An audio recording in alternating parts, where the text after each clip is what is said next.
Top quality और consistent performance के लिए सिर्फ सिल्वर पंप नाम याद रखना।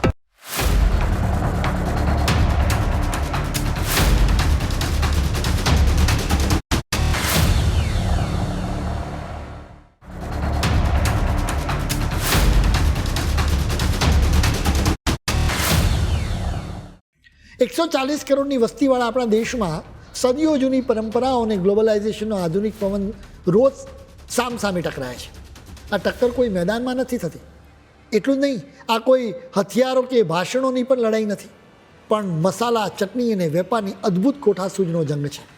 આજે સ્થિતિ એ છે કે આપણું સમોસું દુનિયાભરમાં ધૂમ મચાવતા મિસ્ટર બર્ગરને બરાબરની ટક્કર આપી રહ્યું છે અને જોરદાર રીતે જીતી રહ્યું છે.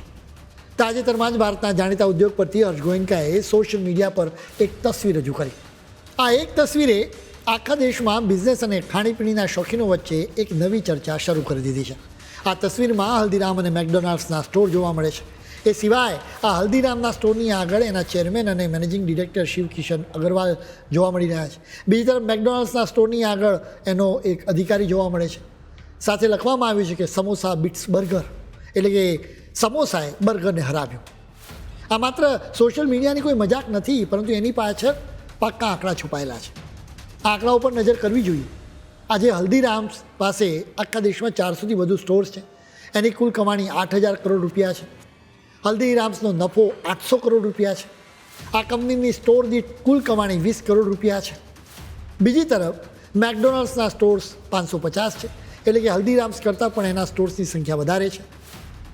જો કે મેકડોનાલ્ડ્સની કુલ કમાણી 4500 કરોડ રૂપિયા છે, જે હલ્દીરામ કરતાં ઘણી ઓછી છે. આ કંપનીનો નફો 180 કરોડ રૂપિયા છે. મેકડોનાલ્ડ્સની સ્ટોર દીઠ કુલ કમાણી 8.2 કરોડ રૂપિયા છે, એટલે કે મેકડોનાલ્ડ્સ કરતાં હલ્દીરામની સ્ટોર દીઠ કમાણી ડબલ કરતાં પણ વધારે છે. હલ્દીરામ્સની આ યાત્રા કોઈ એસી કોન્ફરન્સ રૂમમાં નહોતી થઈ. 1919માં રાજસ્થાનના બિકાનેરથી તેમની યાત્રા શરૂ થઈ હતી. એક સામાન્ય પરિવારની નમકીન અને મીઠાઈની દુકાન સમય જતાં આખા ભારતનું ગૌરવ બની ગઈ. તેમની સફળતાનું સૌથી મોટું રહસ્ય એ છે કે તેમણે પોતાની ભારતીયતા સાથે ક્યારેય કોઈ બાંધછોડ કરી નથી. તેમણે ગ્રાહકોને ઝડપી સર્વિસ ચોક્કસ આપી, પરંતુ સ્વાદ અસલ દેશી જ રાખ્યો. બીજી તરફ ઓક્ટોબર 1996માં મેકડોનાલ્ડ્સે ભારતમાં પગ મૂક્યો હતો. એ સમયે તેમણે ભારતીયોના ટેસ્ટ પ્રમાણે મેનુમાં મોટા ફેરફાર કરવા પડ્યા હતા. તેઓ શાકાહારીઓ માટે ખાસ આલુ ટિક્કી બર્ગર અને પનીર બર્ગર જેવા ઓપ્શન્સ લાવ્યા. અમેરિકન બ્રાન્ડિંગનો દબદબો, આધુનિક લુક અને દરેક સ્ટોર પર એક સરખો ટેસ્ટ આપવાની તેમની સિસ્ટમ લોકોને આકર્ષિત ચોક્કસ ગઈ. એ સમયે નવા ઉભરી રહેલા મધ્યમ વર્ગ માટે મેકડોનાલ્ડ્સમાં જવું એક સ્ટેટસ સિમ્બોલ ગણાતું હતું. છતાં પણ આટલા દાયકાઓ પછી આજે સ્થિતિ એ છે કે ભારતની કંપની તેમના બિઝનેસ પર ભારે પડી રહી છે. મૂળ વાત એ છે કે ભારતમાં લોકો માત્ર પેટ ભરવા માટે નથી ખાતા.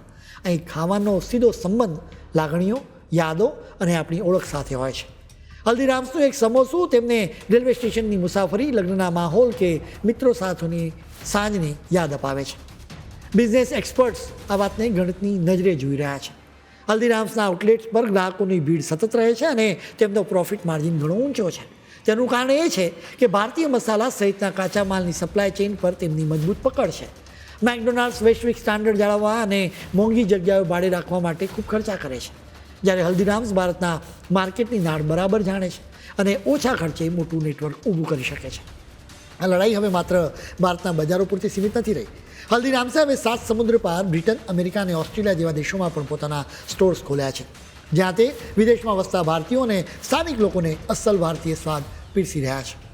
તેની સાથે ગ્લોબલ જાયન્ટ મેકડોનાલ્ડ્સે ભારતમાં ટકી રહેવા માટે સ્થાનિક વિરોધ, સપ્લાયની મુશ્કેલીઓ અને ગલી ગલીએ બેસતા ચાટવાળાઓ સાથે સતત સ્પર્ધા કરવી પડે છે.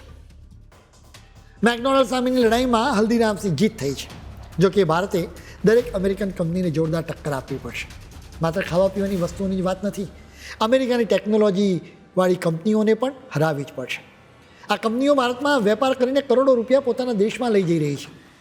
આખી વાત અંતે સ્વદેશી અભિયાન પર આવીને અટકે છે. ભારતની ધરતી પર વિદેશી કંપનીઓ પગદંડો જમાવી લે એ ચલાવી ન શકાય.